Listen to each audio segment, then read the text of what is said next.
This 1974 S Lincoln Cent has a cut on it, but it sold for $9,000. Why did it sell for $9,000? A cut is not that rare. The coin is not that rare, but there is something special about this one. And we're going to talk about that later on in this video. But first, we need to talk about some other coins. And I know some of you might be like, I'm not really into mint errors, or I'm not into this or that. But you know what? If you open up a roll and you find one of these, or a mint sewn bag, or out of an old roll somewhere or whatever in your collection, you'll want to know this information. You'll want to know how much they're worth. You'll want to know if they should be graded or not, because you never know if you're going to find one of these. And it could be something that you could sell and buy your silver or gold with. So let's take a look. We're going to take a look at a few more of these. I feel like everybody needs to know about this. So first off, this is Cuds on coins. And just because Cuds on coins is called that doesn't mean that every coin on there is a Cud. These are die chips. Same over here. It's a die chip. A Cud or a major die, rim-to-rim die break would be touching rims. Basically, one side starts to crack and it goes all the way and touches another part of the rim on the coin. It can be half the coin. It can be a small part of the coin. It can be a third of the coin, whatever. But it's very important to know it has to be rim to rim. So it's not a die chip or a little die crack on a coin. So before we get started on some of these coins that are really valuable, actually, I mean, some of these are, you get them graded, they can be worth some money, worth looking into, worth looking for. My name is Daniel, and you're watching Coin Help You. Thanks for watching my latest video. And like I said, I want to share this all with you, introduce myself a little bit to some of you who may not know me. Got a lot of new subscribers, and I do appreciate all the new subscribers. So let's take a look at some of these rare and valuable mint errors. Major die break mint errors. So here is an example of two coins, and it's important to know this. They sold for $666. One's called a pre-Cud retained die break. And the reason they call it retained is because most of the die has not broke off yet. It's still there. It's just really, it's almost ready to come off. And then here it did come off and struck the next coin. So it's really unique to find 1 and 2 before and after. But that's a really cool find. You would think it'd be worth a lot more money.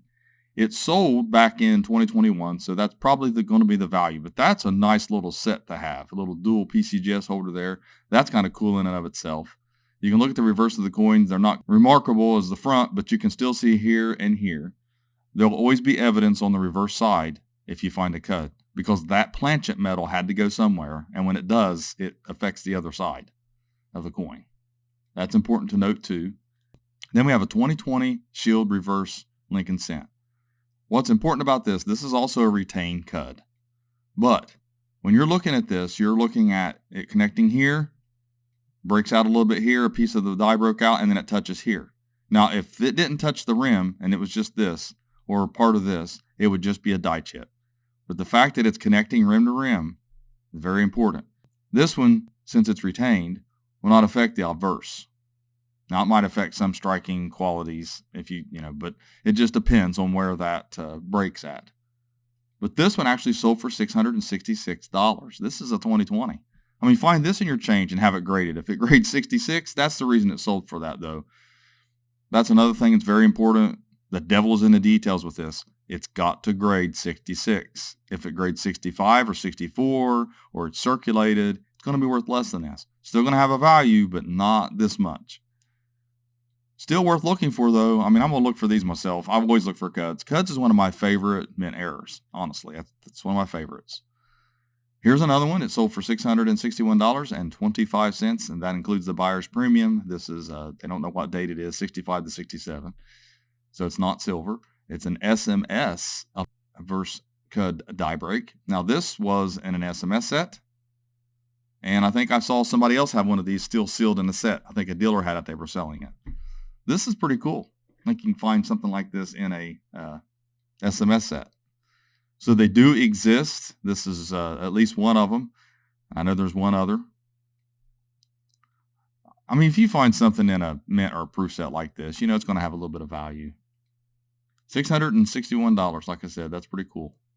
Then you have a 1972, and this was like 40-some% of the coin or 40% of the coin. It did grade 65. It's worth $440. This is pretty extreme. You would think this one would sell for more.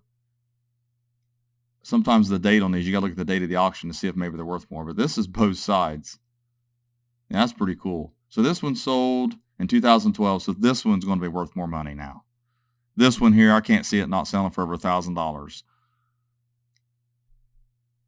That's just my opinion on it, but really, I mean, it's both sides, you know. So basically, like I said, when these happen, when they're broken out, the actual piece of that die broke off. That's important here. Important to know that. That piece has to go somewhere. And then the metal, the planchet metal has to fill in that cavity of that die. And that's what happens here. That's why it looks like this. That's why it's raised. There's another cool one. This one here is Kennedy half dollar. It was graded 64. And here's the reverse. And you can see where the void is from where the planchet had the metal had to move. There's no addition of metal. This almost looks raised, but it's not. It is definitely not raised. It's just sometimes lighting and your eyes can reverse things when you're looking at it. That's why I tell people, you know, microscopes can fool you sometimes when you have real good lighting. $810 on that one. And then here's a 1988. Now this one, the reason it looks like it does is that it's copper-plated zinc. So therefore, you're seeing some of the zinc here. That's why it looks like it's kind of burnt or damaged or whatever. It's $420 because it graded 63. We'll take a look at it a little bit closer. But see, the actual plating got disturbed and messed with here on this one. And that's why it looks like that. Zinc will sometimes oxidize to black. It looks gray, silver. I've seen that a lot of times. And then here's the averse. Look at that. That planchet metal, where it went, it affected this side of it as well. That's kind of a cool error. I kind of like that one. That's, of course, that's like I said, I do like the cuds anyways. There's the slab, and they call it a reverse cud die break. And here's another image there. And $420 in 2021. It might still be worth more now. Who knows? You never know what these will be worth or go up to auction again. Mint errors are kind of hot, and they continue to have that trend. Then here's a dime, $408 for a 61 that sold in 2021. And this one here is pretty major. It looks like there's some other things going on here. I don't know if it's die clash. It looks like a die clash as well. So you got a die clash on the cut. It's not on the holder, but see, people think because something's double error when die clash is really not considered a major error anyways. But when you see that, a lot of people think that a coin's going to be worth a lot more because it has more than one error on it. It's not always true. But you can see the die clash here. That's what it looks like. Getting back to this coin. This one sold for $9,000 in 2021. And why? Well, there's a reason why. We were talking earlier. This piece of the die broke out. The planchet metal filled it in, creating a void on the other side. But that piece that fell out of that die, that created that cavity, fell into the reverse die. It landed right on it, what they call the anvil die, and struck right into the planchet. So there's the piece of the die struck into the coin. So you've got the cud struck into the coin, as well as the broken out cud on the other side that fell out. So that's why this coin sold for $9,000. So that is really cool. I never knew this existed. I don't watch mint errors constantly. I'm aware of mint errors and things like that. Obviously, I do the videos, and I have a coin shop here, and I buy stuff all the time, but I never knew a retained piece of the die on the reverse struck into the coin. So it's a struck through, cud broke off, cud retained, whatever. Here's in the holder. So if you're going through mint bags, rolls, the potential to find this is there because this is the right size. It'll fit in rolls. You'll never know that cud's in that roll unless you open it up. You'll never know if that cud's in the mint sewn bag or even in your change. I found some retained cuds in change. People just overlook them. They don't realize that it's rim to rim. Sometimes they're worn or they're brown. It's kind of hard to see them. I found them before. You can too. It's not going to be worth a lot of money unless they grade high. Like I said, the grade's very important. There's other dynamics about something that's very important too that add value, like this one here. So basically what you want to do, my recommendation would be just to send off the annex first. And then once annex gives it a grade, then you can determine by that, looking at sold auctions, whether you want to send it off to the other grading companies or maybe just send up to Great Collections. Coins like these, they'll sell. They do pretty good.